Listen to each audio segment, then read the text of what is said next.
নমস্কার বন্ধুরা, ভিলফুড রান্নাঘরে আপনাদের সবাইকে জানাই স্বাগত। চলে এসেছি আজকে একটা নতুন রেসিপি নিয়ে। আজকে বানাবো ভেজিটেবিল চপ। Vegetable chop? কি কি দেবে কোথাতে?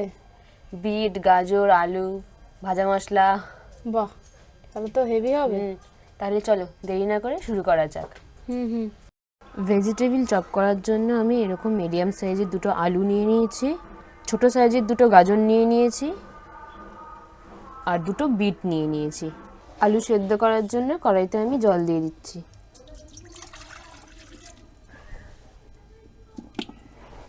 একটু ঢাকা দিয়ে দিলাম, সেদ্ধ হতে থাকুক। ততক্ষণ আমি সবজিগুলো কেটে নেব। গাজরের খোসাটা আমি ছাড়িয়ে নেব। গাজরটা কত সুন্দর, হ্যাঁ, ছোট্ট। হুম। এগুলো হচ্ছে দেশি গাজর, বুঝলে? আর একটা যেন লাল ধরনের, হ্যাঁ। মাঝখানটা দেখবে কেমন সাদা। ওগুলো ভালো লাগে না, একদম ভালো লাগে না, দেখলেই আমার বিরক্ত লাগে। এগুলো কত সুন্দর কালারটাও দেখো, হ্যাঁ। আর কি মিষ্টি হয়।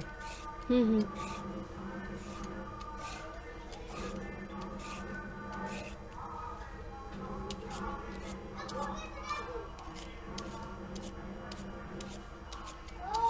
এবার বিটগুলো ছাড়িয়ে নেব। কি সুন্দর রংটা। তোমার হাতটাও লাল হয়ে যাবে দেখবে।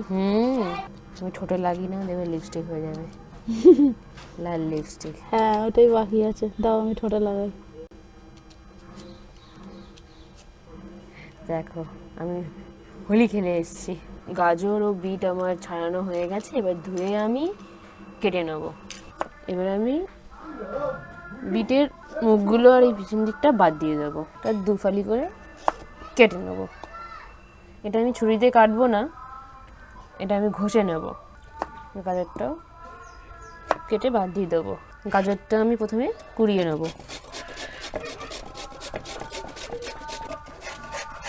ঝুড়ো ঝুড়ো হয়ে পড়ছে। গাজরগুলো আমার কোরানো হয়ে গেল। এবার বিটটা কুড়িয়ে নেব। কালারটা দেখেছো কি? হেভি লাগছে। বিটটা ঘষে নেওয়া হয়ে গেল। এক টুকরো আদা নিয়ে নিয়েছি, এটা ঘষে নেব।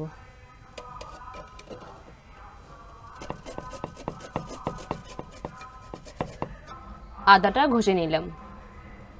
আলুটা একবার খুলে দেখবো হয়েছে কিনা।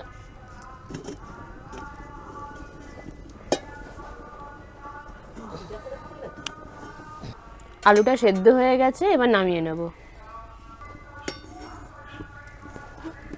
আলুগুলো সেদ্ধ হয়ে গেছে, আমি খোসাটা ছাড়িয়ে নিয়েছি। এবার এটাকেও এরকম করে গ্রেট করে নেব।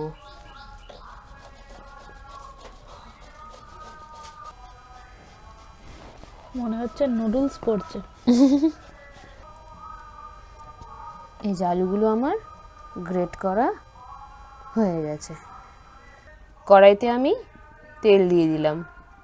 তেল গরম হয়ে গেছে, আদা কুচিটা দিয়ে দেবো। তার সাথে গাজরটাও দিয়ে দেবো, বিটটাও দিয়ে দেবো।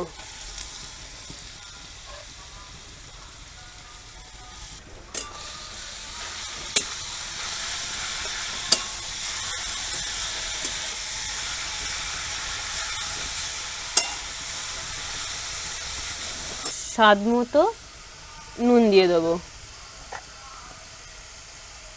হাফ টিস্পুন চিনি দিয়ে দেবো।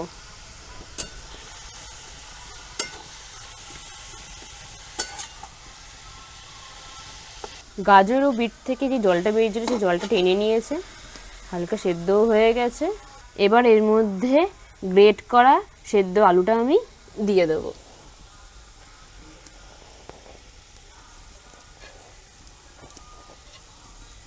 এর মধ্যে দিয়ে দেবো 1 টিস্পুন ভাজা মশলা।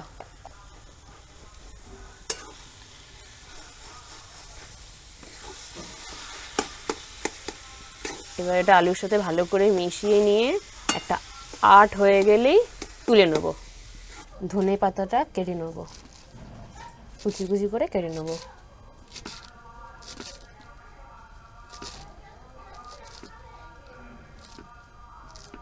হয়ে এসেছে, এবার এর মধ্যে আমি ধনেপাতা ছড়িয়ে দেবো।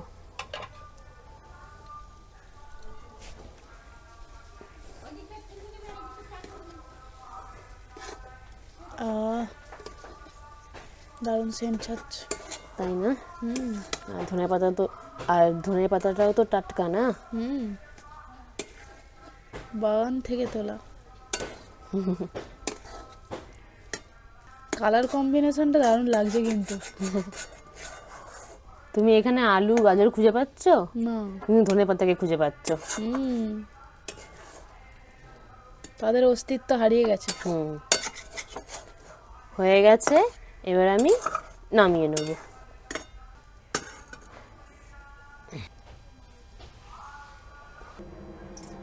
জল দিয়ে দিলাম, 2 টেবিল স্পুন ময়দা দিয়ে দিলাম,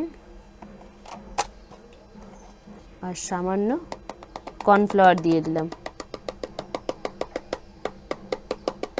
এগুলো ভালো করে গুলে নেব এবার, তাতে আটটা খুব সুন্দর হয়।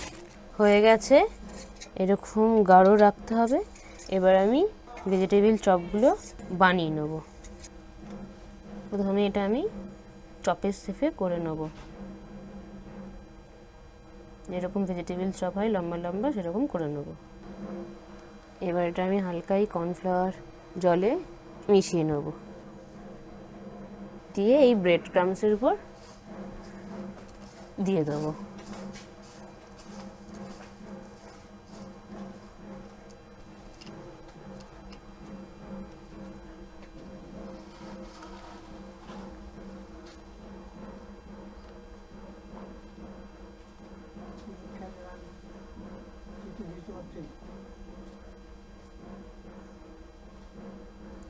এই যে এবার এটাকে রেখে দেবো।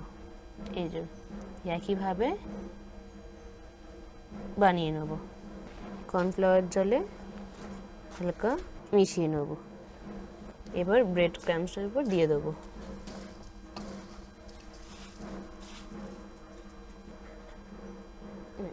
এরকম করে সবগুলো করে নেব। আমার সব ভেজিটেবলগুলো করে নেওয়া হয়ে গেছে, এবার শুধু তেলে ভাজবো। এবার কি ভেজিটেবিল চপ ভাজার পালা? একদমই তাই, তার জন্য আমি কড়াইতে তেল দিয়ে দিলাম।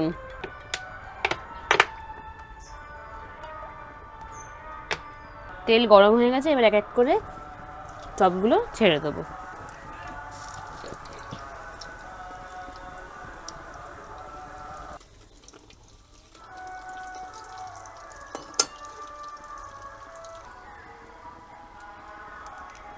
আমি এবার উল্টে দেবো এক এক করে।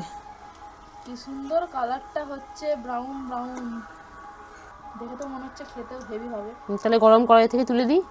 এরকম বলতে নেই, জিভটা আমার পুড়ে যাবে, তখন কি হবে? হয়ে গেছে, তুলে নিলাম।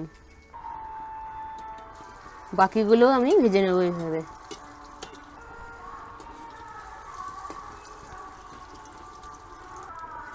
হয়ে গেছে, আমি তুলে নেব।